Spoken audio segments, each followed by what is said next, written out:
Évangile de Jésus-Christ selon saint Marc.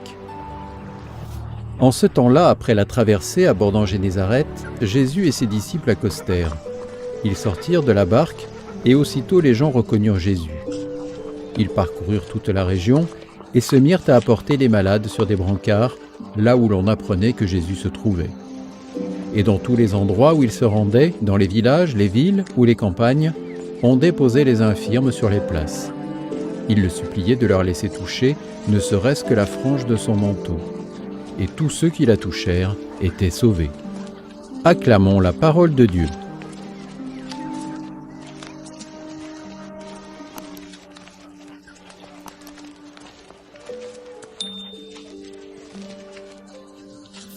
À peine a-t-il débarqué sur le rivage que Jésus est assailli par des malades que des personnes lui amènent.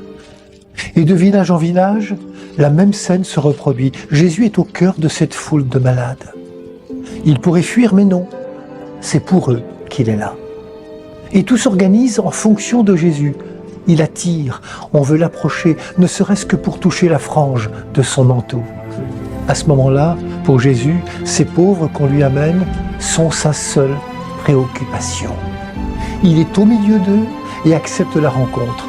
Il ne se dérobe pas. Jésus va au contact d'une humanité en fragilité. Il est chez eux pour témoigner de la puissance d'amour de son Père. Il incarne ainsi le nom qu'il porte, Jésus, c'est-à-dire Dieu sauve. L'Évangile nous dit que celles et ceux qui le touchaient étaient sauvés. La voilà, la bonne nouvelle. Le salut offert à toutes et tous. Le salut, c'est l'œuvre de la vie de Dieu en nous, une vie qui grandit parfois malgré la souffrance et les questions. Grâce à Jésus, l'être humain reçoit la capacité définitive de tenir debout, d'être une personne à part entière.